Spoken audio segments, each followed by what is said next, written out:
Good morning students, good morning. कैसे हैं आप सभी? All good. चलो आज शुरू करते हैं ज्योग्राफी का 8th क्लास का chapter number 3 mineral and power resources. Mineral and power resources बहुत ही एक इंटरेस्टिंग और बहुत ही इम्पोर्टेंट चैप्टर है, क्योंकि आने वाली क्लासेस में बार बार ये चैप्टर आपके सामने आएगा और वैसे बहुत ही नॉलेजफुल चैप्टर है। ओके, मिनरल का मतलब होता है यहाँ खनिज। खनिज क्या होते हैं? जो कि अर्थ के अंदर से निकाले जाते हैं, मतलब कि अर्थ के अंदर से आप खनिजों को निकालते हो। ओके, खनिज जैसे ये देखिए, आप यहाँ पिक्चर में दिखाया हुआ है कि ये लोग मशीन से, जेसीबी मशीन से कोल निकाल रहे हैं। ठीक है, ये देखिए ट्रक में लोड कर रहे हैं, कोल माइन से कोल निकाल कर जो है ट्रक में लोड किया जा रहा है। ओके, तो वो मिनरल होता है। मिनरल जो है अर्थ के अंदर अपने आप ही तैयार होते हैं। बहुत टाइम लगता है इनमें, मिलियंस ऑफ ईयर लगते हैं इसको तैयार होने में, क्योंकि आपने 7th में पढ़ा भी था कि अर्थ जो है अंदर से जो है 3 लेयर्स में बटी हुई है अर्थ। और जैसे फर्स्ट लेयर, सेकंड लेयर और थर्ड लेयर। तो फर्स्ट लेयर क्रस्ट होती है, सेकंड वाली जो मेंटल लेयर होती है जिसके 2 पार्ट होते हैं, आउटर मेंटल, इनर मेंटल, और जो अंदर वाली कोर होती है। तो ये मिनरल्स सारे के सारे वहाँ मिलते हैं। ओके, इनको फिर माइनिंग करके आप बाहर निकाल सकते हो, माइनिंग करके निकाल सकते हो। इसके अलावा क्यूरिंग कर सकते हो। ठीक है, क्यूरिंग कर सकते हो।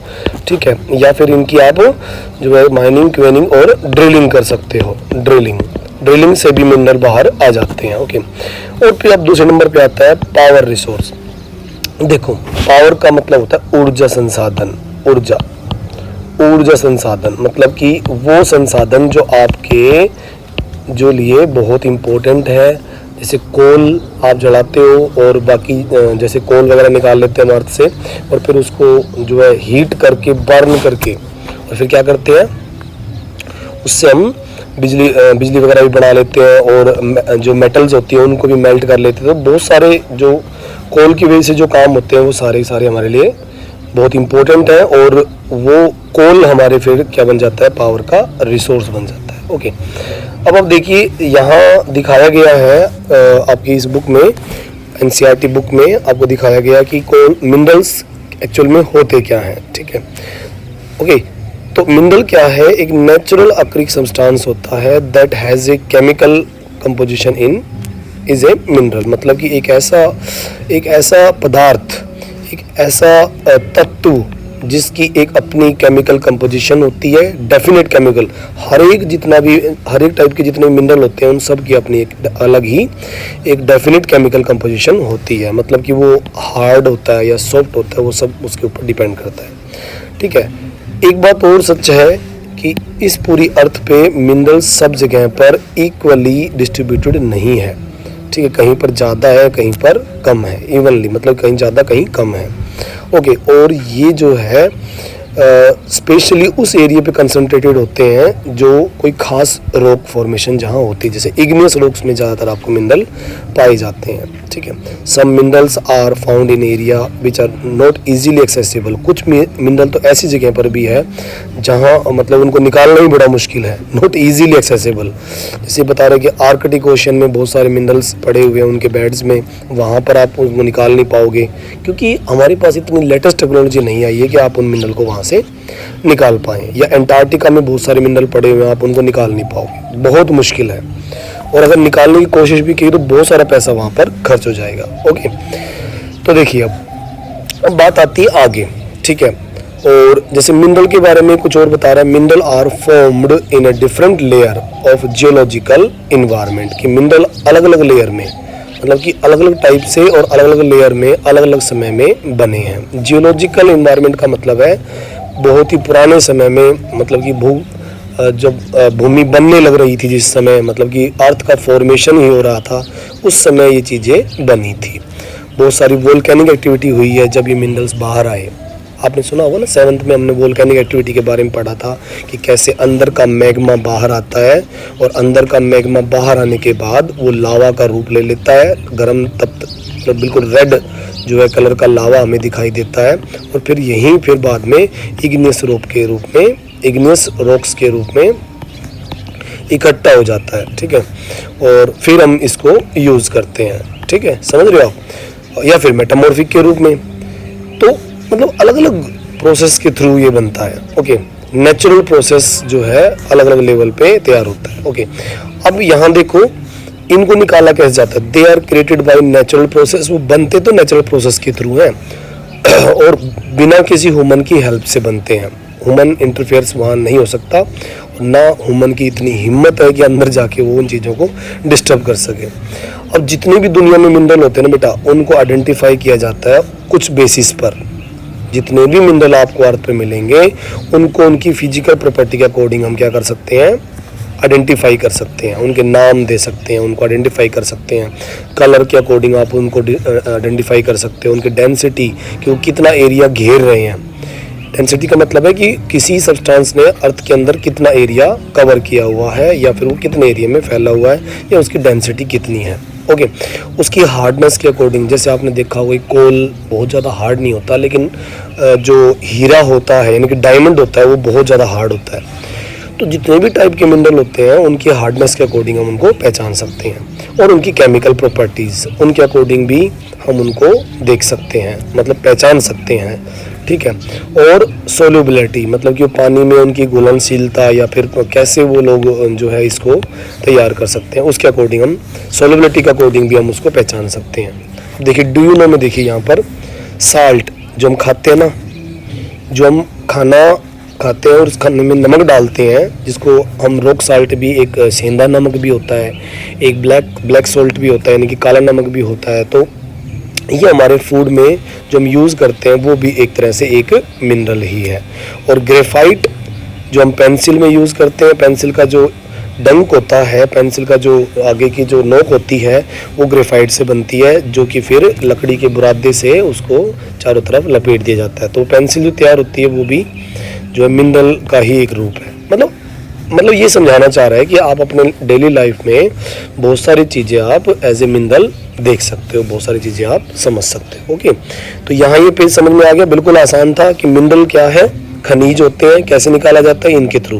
पावर रिसोर्स क्या है, ऊर्जा संसाधन। ये आगे हम पढ़ेंगे कि ऊर्जा संसाधन दो प्रकार के होंगे, एक कन्वेंशनल सोर्स ऑफ एनर्जी होगा और दूसरा non conventional source of energy होगा। ओके बेटा, अब देखिए सेकंड पेज में, हम सेकंड पेज पे चलते हैं। और सेकंड पेज में आप देखोगे यहाँ पर दिखा रखा है कि मिनरल्स के टाइप कितने कितने हैं, मिनरल्स के टाइप कितने कितने हैं उनके बारे में बताया हुआ है। तो देखिए टाइप ऑफ मिनरल्स मतलब मिनरल्स के प्रकार कितने होते हैं। तो देखो मतलब पूरी धरती पे 3000 से भी ज़्यादा डिफरेंट मिनरल पाए जाते हैं, 3000 से भी ज़्यादा अलग अलग प्रकार के मिनरल पाए जाते हैं, जिनको उनके कंपोजिशन के बेसिस पर कि उनके अंदर क्या किस तरह से मटेरियल इकट्ठा हो रखा है, वो उनकी कंपोजिशन के बेसिस पर हम उसको अलग अलग टाइप में बांट सकते हैं, क्लासिफाइड कर सकते हैं। जैसे कि पहले तो सबसे पहले उसको मेटेलिक और नॉन मेटेलिक में हम बांट सकते हैं। मेटेलिक का मतलब होता है धात्विक, जिनमें धातु पाई जाए, मतलब जिनके अंदर धातु की मात्रा होती है, ठीक है, धातु की मात्रा होती है वो, या फिर जिनमें धातु नहीं होती, जैसे कि आयरन जो है एक मेटेलिक है, गोल्ड एक मेटेलिक मिनरल है ना। और नॉन मेटेलिक मतलब कि जो कि अधात्विक है, अधात्विक जिनमें धातु पाई नहीं जाती, ठीक है, अधात्विक है। ओके, तो अब इनके बारे में देखो, मिनरल यहाँ दिखा रखा है आपको क्लासिफाई करके चार्ट के रूप में, मेटेलिक मिनरल और नॉन मेटेलिक मिनरल, मतलब कि धात्विक खनिज और अधात्विक खनिज। मतलब इनमें अंतर क्या है, देखो धात्विक खनिज जो होते हैं ना, आप उनको गर्म करके उनकी अलग अलग शेप दे सकते हो, लेकिन जो नॉन मेटेलिक होते हैं ना, उनको गर्म करने के बाद आप उनको शेप नहीं दे सकते। जैसे मैं ये कहूँ कि भाई कोल या डायमंड है, तो आप देखोगे इनको गर्म करने के बाद आप इनकी शेप नहीं दे सकते, बल्कि ये गर्म होने के बाद जलकर खत्म हो जाएंगे। या डायमंड जो है उनको भी आप शेप नहीं दे सकते। या फिर दूसरा देखिए, जैसे आयरन हो गया, आयरन आप इनको गर्म करके, या जो है मैं ये कहूँ कि गोल्ड हो गया, तो गोल्ड इनको मेल्ट करके आप इनको अलग अलग शेप दे सकते हो। नॉन मेटेलिक में ऐसा नहीं होता। एक बात, अब मेटेलिक में भी दो हिस्से होते हैं, फेरस होता है, एक नॉन फेरस होता है। फेरस का मतलब जिनमें लोहा तत्व हो, ऐसे मेटेलिक जिनमें लोहा तत्व हो, और ऐसे मेटेलिक जिनमें लोहा नहीं होता, ठीक है, अलोह धातु, एलोह धातु। देखो सिंपल सी बात बोल रहा हूँ मैं, एलोह धातु। और ये क्या है? लोह धातु, लोह धातु। ठीक है, अब इनके बारे में थोड़ा सा और आगे पढ़ेंगे। देखिए अब इनके बारे में हम थोड़ा सा और आगे पढ़ेंगे। देखिए मेटेलिक मिनरल क्या होते हैं? जिनके अंदर मेटल के अंदर रॉ मटेरियल फॉर्म में मेटल पाई जाएगी। ठीक है, मेटेलिक मिनरल कंटेन मेटल, सीधी सी बात है कि उनके अंदर मेटल पाई जाएगी रॉ फॉर्म में। Metals are hard substance, metals बहुत ही हार्ड सब्सटेंस होते हैं और मेटल के अंदर आप हीट और इलेक्ट्रिसिटी भी आप उससे बना सकते हो। हीट और इलेक्ट्रिसिटी के लिए बड़े फेमस होते हैं। ओके, अब देखिए और इनके अंदर लश्चर मतलब कि तो लचक भी होती है, शाइन भी होती है। ठीक है, जो धात्विक मिनरल होंगे उनके अंदर ऐसा पाया जाएगा। आप उनको गर्म कर पाओगे, उनके अंदर इलेक्ट्रिसिटी का जो है पास हो पाएगी, तो वो सब धात्विक मिनरल होते हैं। ठीक है, बिल्कुल आसान है बेटा, बहुत आसान है समझना, हर चीज़ बहुत आसान है इसमें। अब देखिए आयरन ओर यानी कि लोहा, एक आयरन ओर जो है वो एक मेटेलिक मिनरल है। ओके, बक्साइट जिससे एल्यूमिनियम तैयार किया जाता है वो भी एक मेटेलिक मिनरल है। ओके, और इसके अलावा मैग्नीज जो कि आयरन में मिलाकर स्टील बनाया जाता है वो भी एक मेटेलिक मिनरल है। ओके, तो ये सब एग्जाम्पल आपके मेटेलिक मिनरल के होते हैं। ठीक है, समझ में आ गया? मतलब इनमें क्वालिटी क्या होती है कि इनको गर्म किया जा सकता है, इनकी इलेक्ट्रिसिटी तैयार की जा सकती है, इलेक्ट्रिसिटी में से पास हो सकती है। Okay, metallic minerals. ठीक है, मेटेलिक मिनरल धात्विक मिनरल फेरस भी हो सकते हैं और नॉन फेरस भी हो सकते हैं। क्या हो सकते हैं? फेरस और नॉन फेरस। ठीक है, जैसे मैंने बताया जिसमें लोहा होगा और लोहा नहीं होगा। अब फेरस मिनरल क्या है ये देखो, चेक करो, जिनमें लोहा मिलेगा, आयरन और जिनमें खुद बोल रहा है कि लोहा है इसके अंदर, मैग्नीज इसके अंदर भी लोह धातु होती है और क्रोमियम, क्रोमाइट, इन तीनों को मिलाकर हम स्टील तैयार कर सकते हैं। I repeat my point, iron, manganese और क्रोमाइट को मिलाकर हम क्या तैयार कर सकते हैं?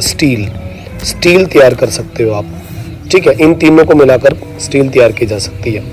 अब बात आती है नॉन फेरस मिनरल्स की, कि अधात्विक पदार्थ या अधात्विक मिनरल क्या होते हैं। भाई जिनके अंदर आयरन नहीं पाया जाएगा। ओके, ठीक है, लेकिन आयरन तो नहीं होता, लेकिन दूसरी धातुएं होती है, जैसे गोल्ड हो गया, सिल्वर हो गया, कॉपर हो गया, लीड हो गया। अब इनके अंदर धातुएं मतलब कि लोहा धातु नहीं होती। आप देखोगे गोल्ड में लोहा नहीं होता, सिल्वर में भी लोहा नहीं होता।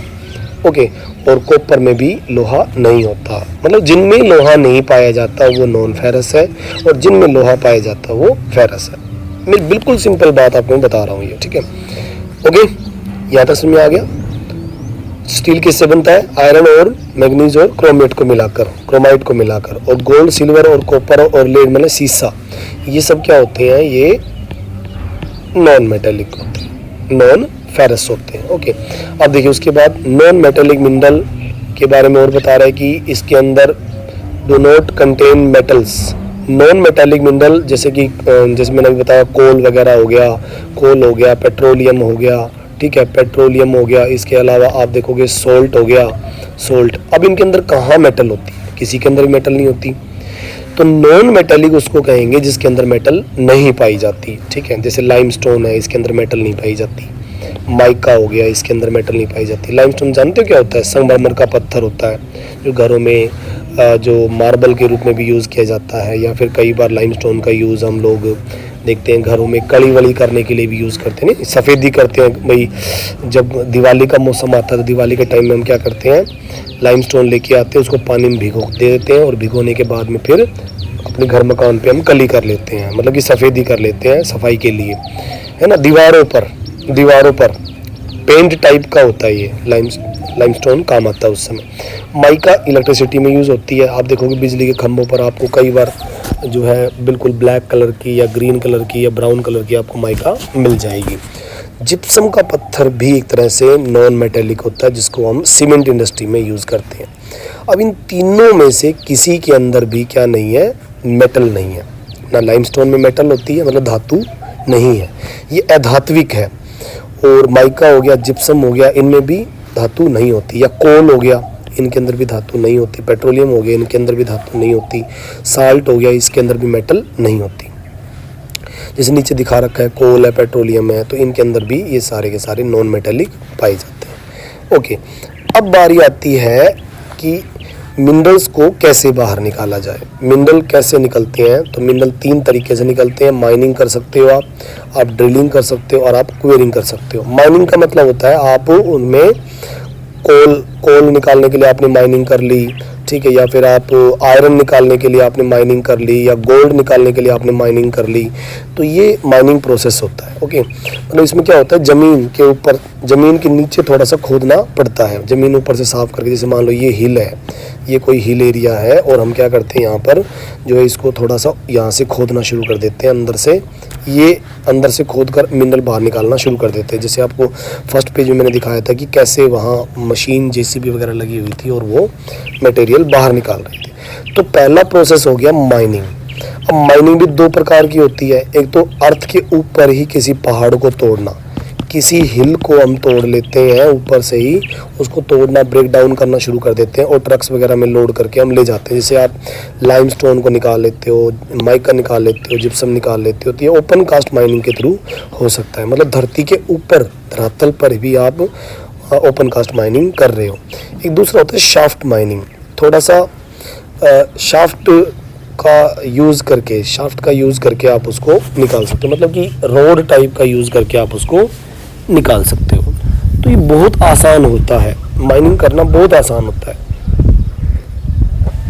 अलग अलग जगह पर माइनिंग की जाती है। हमारे इंडिया में बहुत सारी जगह पर आयरन निकलता है, बहुत सारी जगह पर, जैसे महाराष्ट्र गोवा बेल्ट बहुत फेमस है, वहाँ पर बहुत सारी माइनिंग हो रखी है।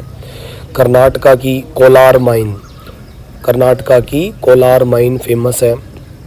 किसके लिए? गोल्ड के लिए। गोल्ड के लिए बहुत फेमस है, इंडिया की सबसे गहरी और सबसे फेमस गोल्ड माइन है ये कोलार माइन। और आप देखोगे कि बहुत फ़ायदा हम लोग कमाते हैं वहाँ से।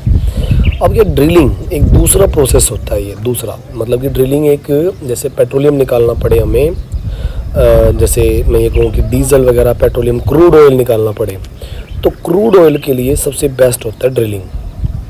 क्रूड ऑयल मतलब कच्चा काला तेल ज़मीन से निकाल कर बाद में इसको पेट्रोलियम वगैरह में, यानी कि जो डीज़ल पेट्रोल वगैरह में हम कन्वर्ट कर देंगे। सीएनजी एलपीजी वगैरह इसमें हम कर देंगे। तो जितने भी सीएनजी होती है, एलपीजी होती है, या फिर एलपीजी, सीएनजी, या फिर पेट्रोल, डीजल, यानी क्रूड ऑयल हमें निकालना पड़े, तो उसके लिए ड्रिलिंग प्रोसेस ही हमें करना पड़ता है।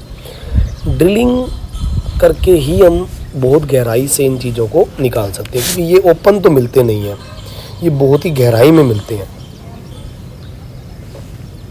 अब तीसरा प्रोसेस जो होता है वो क्वेरिंग होता है। क्वेरिंग क्या होता है? ये मतलब बिल्कुल पहाड़ों के ऊपर ही कर ली जाती है। जैसे ब्लास्टिंग करके पहाड़ों को तोड़ दिया, जिप्सम के पत्थर निकाल लिए, रोड बनाने के लिए जो रोड़ियाँ होती हैं वो पत्थर तोड़कर फिर बाद में क्रशर मशीनों पे भेज दिया।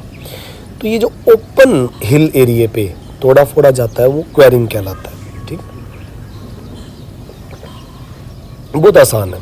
तीनों ही मेथड हैं जिनसे हम मिनरल्स को बाहर निकालते हैं। एक्सट्रैक्शन का मतलब ही होता है कि भाई मिनरल आप बाहर निकाल रहे हो। माइनिंग कर रहे हो, ड्रिलिंग कर रहे हो, थोड़ा अंदर गहरे में खोद दिया, इससे मशीनों से कोल वगैरह निकाल लिया।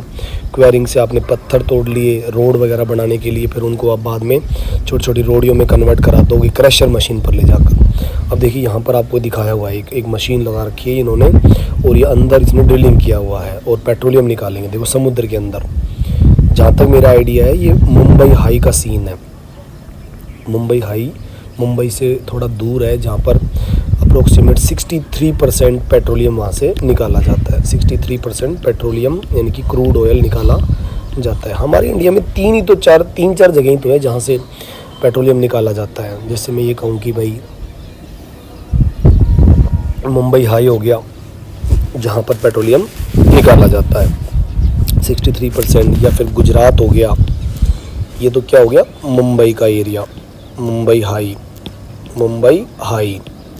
ये देखो मुंबई हाई हो गया। ओके, इसके अलावा गुजरात जो है, गुजरात वहाँ से भी लगभग अप्रोक्सीमेट ये मान के चलो कि 18% पेट्रोलियम वहाँ से निकाला जाता है। और एक आसाम हो गया हमारा, आसाम से भी 16% पेट्रोलियम निकाला जाता है। तो पेट्रोलियम निकालने के लिए इस प्रकार की हम ड्रिलिंग करते हैं। ठीक है, तो सिंपल सी बात है, the process of taking out minerals from rocks, कि चट्टानों से जिस प्रोसेस के थ्रू हम मिनरल बाहर निकाल लें, ठीक है, जो अंदर दबा पड़ा है अर्थ के अंदर, उसको माइनिंग कहते हैं। देखो सिंपल सी बात बता रहा है कि मिनरल्स को बाहर निकालना किसी प्रोसेस से जो अंदर दबा पड़ा है उसको हम माइनिंग कहते हैं।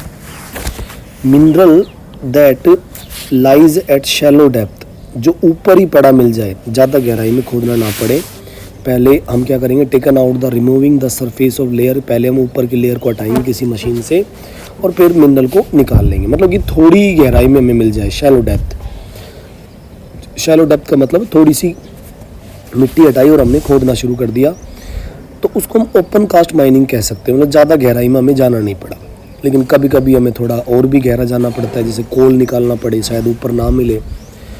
तो बिहार झारखंड में देखोगे आप, बहुत सारे एग्रीकल्चर फील्ड है, वहाँ पर जो कोल को निकाला जाता है, खेतों की मिट्टी साफ़ कर दी जाती है और फिर उसके बाद उनको थोड़ा खोदकर अंदर से निकाला जाता है। थोड़ी सी डीप में जाना पड़ता है, तब वो शाफ्ट माइनिंग हो जाता है। ओपन लेवल पे करोगे तो ओपन कास्ट माइनिंग, थोड़ा अंदर जाओगे तो शाफ्ट माइनिंग। मतलब कि शाफ्ट एक शाफ्ट रोड टाइप में होती है जिसका हम यूज़ करके अंदर तक खोद लेते हैं, ठीक है, और फिर मिनरल डिपॉजिट को निकाल लेते हैं।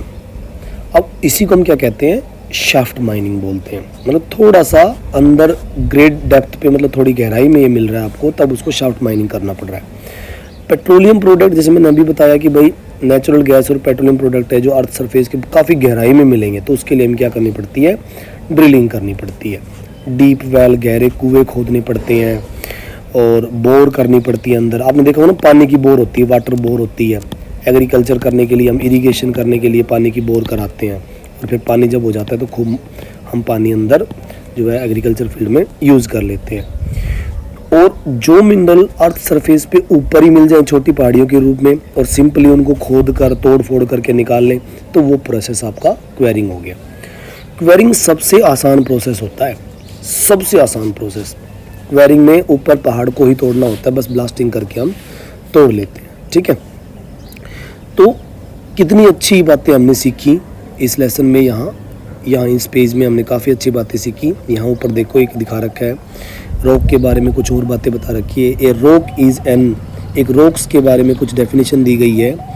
अब देखोगे ये डेफिनेशन क्या है। A rock is an aggregate, एक rock is an aggregate of one, rock चट्टाने मतलब जिसमें बहुत सारे मिनरल मिलेंगे but without definite chemical composition, लेकिन उसके अंदर एक डेफिनेट केमिकल कंपोजिशन नहीं होती, कंस्टेंट ऑफ मिनरल्स। दोबारा देखो, ए रॉक एक चट्टान एक एग्रीगेट होता है सारे मिनरल्स का, एक से ज़्यादा मिनरल वहाँ मिल सकते हैं। जैसे इग्नियस रॉक्स की ही बात करें हम, मान लीजिए इग्नियस, ठीक है, इग्नियस रॉक्स की बात करें या मेटामॉर्फिक की बात करें, ठीक है, मेटामॉर्फिक, ठीक है, ये देखो यहाँ पे लिखता हूँ मैं, मेटामॉर्फिक, ये देखो मेटामॉर्फिक रॉक्स, ठीक है। इनकी हम बात करें तो इनका ना, इनमें एक से ज़्यादा चट्टान, एक से ज़्यादा खनिज पाए जाते हैं, ठीक है। तो फिर उनको हमें मेल्ट करके अलग करना होता है, ठीक है। तो rocks from which minerals are mine, चट्टानों से जहाँ से मिनरल निकाले जाते हैं और जो वो आप निकाल लेते हो उस पूरे मटेरियल को, तो उसको ओर कहते हैं। जैसे मान लो मैंने ज़मीन को खोदा, माइनिंग किया, यहाँ पर मैंने मान लीजिए हमने माइनिंग किया और माइनिंग करके बहुत सारे मटेरियल निकाल लिया, तो जो मिनरल हमने निकाल कर, जो मटेरियल हमने लाकर यहाँ पर ढेर किया है, जो ढेर किया है उसको हम क्या कहेंगे, ओर। फिर पिघलाने के बाद अगर इसमें आयरन ज़्यादा निकला तो हम ये कह देंगे कि आयरन ओर है, और अगर इसमें गोल्ड ज़्यादा निकला तो हम कहेंगे गोल्ड ओर है। ओर का मतलब होता है वो मटेरियल जो हमने ज़मीन से निकाला। अब हमें पता थोड़ी नहीं कि उसके अंदर क्या निकलेगा, मेल्ट करने के बाद पता लगेगा, ओके। पूरी दुनिया में 2800 टाइप के मिनरल पाए जाते हैं। जैसे शुरू में बताया भी था कि अप्रोक्सीमेट 3000 मिनरल्स आइडेंटिफाई हो चुके हैं, तो 2800 टाइप के मिनरल्स पाए जाते हैं और 100 ऐसे हैं जो कि ओर के रूप में पाए जाते हैं, मतलब कि जो फेमस हो चुके हैं, मतलब कि जिनके अंदर डेफिनेटली कोई ना कोई डेफिनेट में कोई मिलेगा, उसके अंदर कोई ना कोई मिनरल मिलेगा, तो उसको नाम मिल जाएगा, या तो आयरन ओर हो जाएगा, गोल्ड ओर हो जाएगा, या फिर बक्साइट हो जाएगा, तो बताया जाएगा, ओके। और आपने ध्यान दिया होगा, all minerals are rocks but all rocks are not mineral, कि जितने भी मिनरल हैं लगभग रॉक्स से ही हमें मिलते हैं, लेकिन ये ज़रूरी नहीं कि जितने भी रॉक्स होते हैं उन सब में मिनरल मिले। जैसे आप देखोगे इग्नियस में तो बहुत सारे मिलते हैं, लेकिन सेडिमेंट्री रॉक्स जो होती है, कौन सी होती है? सेडिमेंट्री रॉक्स में बहुत ही कम मिनरल आपको पाए जाएंगे, बहुत ही कम मिनरल आपको देखने को मिलेंगे। तो ये रॉक्स के ऊपर डिपेंड करता है, रॉक्स के ऊपर डिपेंड करता है कि उसमें किस टाइप के मिनरल पाए जाएंगे। ओके, तो आई थिंक ये आपको समझ आ गया होगा सभी को, बहुत आसान था ये। तो मिनरल्स कितने टाइप के होते हैं और मिनरल्स को कैसे बाहर निकाला जाएगा, ये 2 पेज हमने बिल्कुल क्लियर समझ लिए हैं। आई थिंक आपको बहुत आसानी समझ में आ जाएगा। अब नेक्स्ट वीडियो में हम लोग डिस्ट्रीब्यूशन ऑफ मिनरल पढ़ेंगे कि पूरे वर्ल्ड में कहाँ कहाँ पर मिनरल्स पाए जाते हैं, जो NTSC और अदर एग्ज़ाम्स के लिए बहुत इंपॉर्टेंट है। एशिया के अंदर कितना कुछ मटेरियल पाया जाता है, या फिर ये कहें कि भाई एशिया के अलावा जो आपका यूरोप है उसके अंदर क्या मटेरियल, कितना मटेरियल पाया जाता है, नॉर्थ अमेरिका है या फिर साउथ अमेरिका है, अफ्रीका है, एंटार्क्टिका है, ऑस्ट्रेलिया है, इन सब में कहाँ कहाँ, और फिर इंडिया के अंदर कौन कौन से मिनरल कहाँ पाए जाते हैं। तो एग्ज़ाम पॉइंट ऑफ व्यू से बहुत ही इंपॉर्टेंट है। फिर हम यूज़ ऑफ मिनरल देखेंगे कि मिनरल्स जहाँ जहाँ पर पाए जाते हैं वो हम देखने के बाद में हम मिनरल्स का जो है किस किस एरिया में इंडिया में मिलते हैं या फिर अदर किसी स्टेट में जहाँ जहाँ मिलते हैं उन सब के हम देखेंगे, और यूज़ ऑफ मिनरल भी पढ़ेंगे कि मिनरल का यूज़ क्या क्या है, और फिर मिनरल का कंजर्वेशन। तो हमारा मिनरल का पॉइंट फिर क्लियर हो जाएगा, मतलब कंजर्वेशन मिनरल पढ़ने के बाद, यूज़ ऑफ मिनरल पढ़ने के बाद, and distribution in India mineral पढ़ने के बाद, and distribution of in Europe and distribution in the world, ये पढ़ने के बाद लगभग बहुत ही आसान ये चैप्टर हो जाएगा आपको, और समझना भी आसान हो जाएगा और बहुत सही लगेगा। Okay, thank you. आज के लिए इतना ही। आज ये हमने सीखा कि मिनरल्स क्या होते हैं और ये कैसे बाहर निकाले जाते हैं, इनके टाइप कौन कौन से होते हैं, ये सब हमने देखे, सीखे, और एक्सट्रैक्शन कैसे निकाला जाता है, मतलब इनको बाहर कैसे निकाला जाता है वो भी हमने सीखा। ठीक है, तो आज के लिए इतना ही। Mineral and energy resource, mineral and power resource के पार्ट 1 में आज इतना ही। Okay, thank you.